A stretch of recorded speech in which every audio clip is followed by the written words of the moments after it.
राजेश की शादी एक बहुत ही सुंदर लड़की से 3 साल पहले हुई थी, जिसका नाम सीमा था।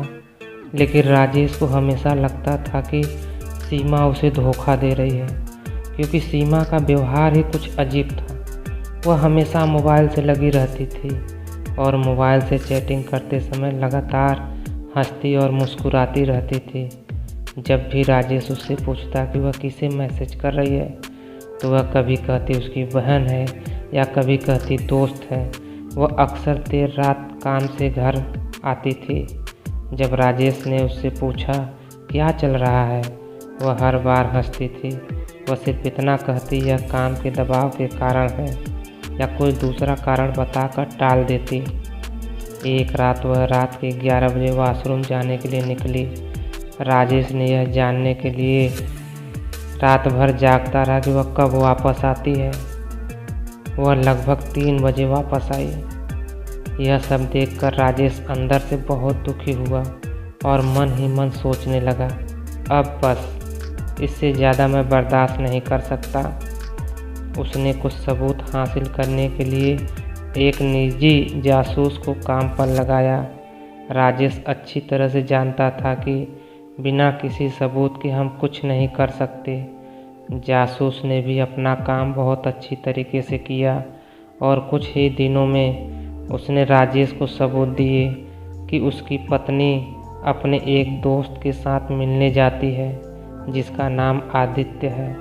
वह दोनों मिलकर उसे धोखा दे रहे हैं। यह जानने के बाद राजेश उसे तलाक देने के लिए तैयार हो गया, लेकिन उसने सही समय आने का और उस पर हुए अन्याय का बदला लेने के लिए इंतज़ार किया। उसकी पत्नी का जन्मदिन कुछ ही हफ्तों में था। राजेश ने उससे पूछा कि अपने जन्मदिन पर क्या चाहती है। उसने राजेश से कहा कि वह अपने जन्मदिन पर काम करने में बिजी रहेगी और अपना जन्मदिन नहीं मना पाएगी। उसने राजेश से अपने दोस्तों के साथ छुट्टी पे जाने के लिए कहा, क्योंकि वह उस सप्ताह के दौरान बहुत व्यस्त रहेगी। राजेश को पता था कि वह वास्तव में क्या करने वाली है। जैसे ही सप्ताह आया, राजेश अपने एक दोस्त के घर चला गया और अपनी पत्नी से कहा, मैं अपने दोस्त के साथ टूर पे आया हूँ। राजेश ने वहाँ से अपनी पत्नी की माँ यानी अपनी सास व उसके पिता और बहन को तथा कुछ दोस्तों को बुलाया। उसने उनसे कहा कि वह उसके जन्मदिन पर एक बड़ा सरप्राइज़ देना चाहता है।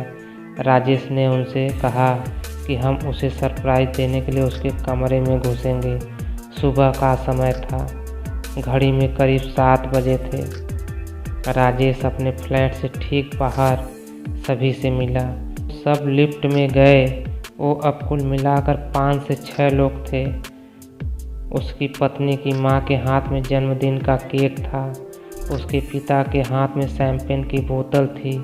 उसकी बहन के पास फूलों का गुलदस्ता था। उसके सभी दोस्तों के पास उसके लिए कुछ न कुछ उपहार थे। किसी को अंदाज़ा नहीं था कि क्या होने वाला है। राजेश ने सभी को जितना हो सके शांत रहने के लिए कहा। राजेश ने दूसरी चाबी से फ्लैट का दरवाज़ा खोला जो उसके पास थे। वो सभी राजेश की पत्नी को सरप्राइज़ देने के लिए बेडरूम में घुसे और वहाँ का नज़ारा इतना भयानक था जिसे देखते ही सब हतप्रभ हो गए, क्योंकि कमरे में राजेश की पत्नी अपने बॉयफ्रेंड के साथ चैन से सो रही थी। उसके पिता ने तो सदमे में शैंपेन की बोतल फर्श पे गिरा दी। उसकी माँ ने केक के साथ भी ऐसा ही किया। राजेश ने ऐसा दिखावा किया जैसे वह इस घटना से काफ़ी टूट गया हो और जैसे उसे कुछ पता ही नहीं था और उसके दिमाग में बस यही चल रहा था। इससे अच्छा जन्मदिन का तोहफा कोई और हो ही नहीं सकता जो किसी पति ने अपनी बेवफा पत्नी को दिया हो। तो दोस्तों, ये थी हमारी आज की कहानी। आपका क्या कहना है ऐसी पत्नी के बारे में?